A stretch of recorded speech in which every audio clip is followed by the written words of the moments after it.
don't like words that hide the truth. I don't like words that conceal reality. I don't like euphemisms or euphemistic language. And American English is loaded with euphemisms because Americans have a lot of trouble dealing with reality. Americans have trouble facing the truth. So they invent a kind of a soft language to protect themselves from it. And it gets worse with every generation. For some reason, it just keeps getting worse. I'll give you an example of that. There's a condition in combat. Most people know about it. It's when a fighting person's nervous system has been stressed to its absolute peak and maximum, can't take any more input. The nervous system has either snapped or is about to snap. In the First World War, that condition was called shell shock. Simple, honest, direct language. 2 syllables. Shell shock. Almost sounds like the guns themselves. That was 70 years ago. Then a whole generation went by, and the Second World War came along, and the very same combat condition was called battle fatigue. 4 syllables now. Takes a little longer to say. Doesn't seem to hurt as much. Fatigue is a nicer word than shock. Shell shock. Battle fatigue. Then we had the war in Korea, 1950. Madison Avenue was riding high by that time, and the very same combat condition was called operational exhaustion. Hey, we're up to 8 syllables now. And the humanity has been squeezed completely out of the phrase. It's totally sterile now. Operational exhaustion. Sounds like something that might happen to your car. Then, of course, came the war in Vietnam, which has only been over for about 16 or 17 years. And thanks to the lies and deceit surrounding that war, I guess it's no surprise that the very same condition was called post-traumatic stress disorder. Still 8 syllables, but we've added a hyphen. And the pain is completely buried under jargon. Post-traumatic stress disorder. I'll bet you if we'd have still been calling it shell shock, some of those Vietnam veterans might have gotten the attention they needed at the time. I'll bet you that. I'll bet you that.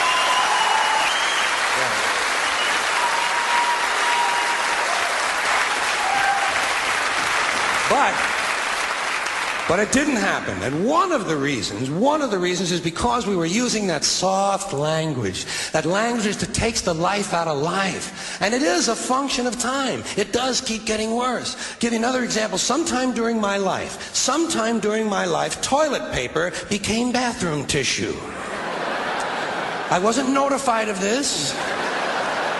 No one asked me if I agreed with it. It just happened. Toilet paper became bathroom tissue. Sneakers became running shoes.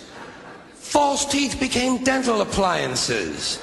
Medicine became medication. Information became directory assistance. The dump became the landfill. Car crashes became automobile accidents. Partly cloudy became partly sunny. Motels became motor lodges. House trailers became mobile homes. Used cars became previously owned transportation. Room service became guest room dining. And constipation became occasional irregularity. When I was a little kid, if I got sick, they wanted me to go to the hospital and see the doctor.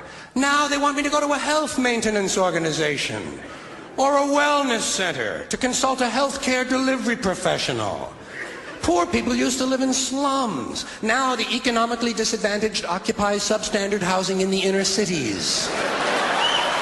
And they're broke. They're broke. They don't have a negative cash flow position. They're fucking broke. Because a lot of them were fired. You know, fired. Management wanted to curtail redundancies in the human resources area. So many people are no longer viable members of the workforce. Smug, greedy, well-fed people have invented a language to conceal their sins. It's as simple as that. The CIA doesn't kill anybody anymore. They neutralize people. Or they depopulate the area. The government doesn't lie. It engages in disinformation.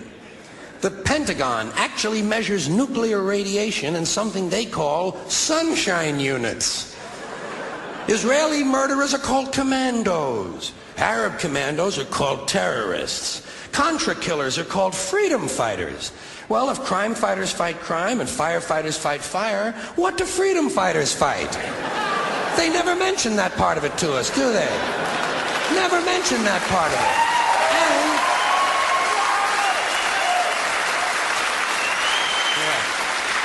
And some of this stuff is just silly. We all know that. Like on the airlines, they say they want a pre-board. Well, what the hell is pre-board? What does that mean? To get on before you get on?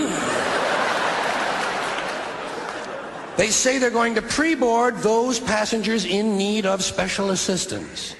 Cripples! Simple, honest, direct language.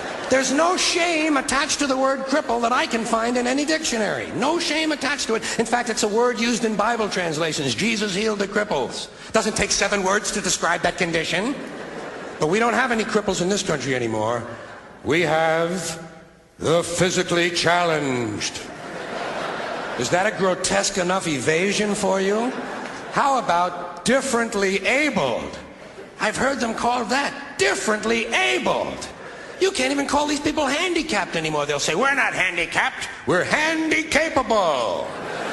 These poor people have been bullshitted by the system into believing that if you change the name of the condition, somehow you'll change the condition. Well, hey, cousin, doesn't happen. Doesn't happen. We have no more deaf people in this country, hearing impaired.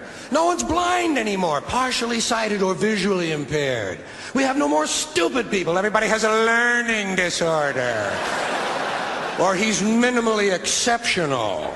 How would you like to be told that about your child? He's minimally exceptional. Oh, thank God for that. Psychologists actually have started calling ugly people those with severe appearance deficits. It's getting so bad that any day now I expect to hear a rape victim referred to as an unwilling sperm recipient.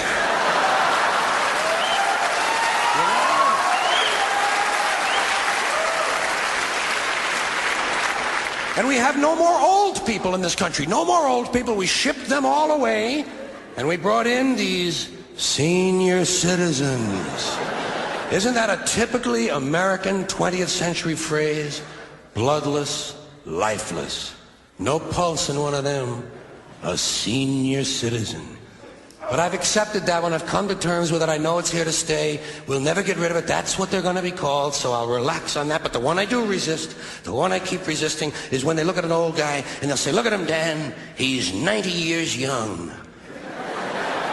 Imagine the fear of aging that reveals. To not even be able to use the word old to describe someone, to have to use an antonym.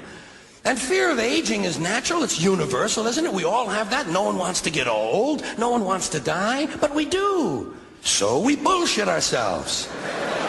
I started bullshitting myself when I got to my 40s. As soon as I was in my 40s, I'd look in the mirror and I'd say, well, I guess I'm getting older. Older sounds a little better than old, doesn't it? Sounds like it might even last a little longer. Bullshit, I'm getting old. And it's okay, because thanks to our fear of death in this country, I won't have to die. I'll pass away.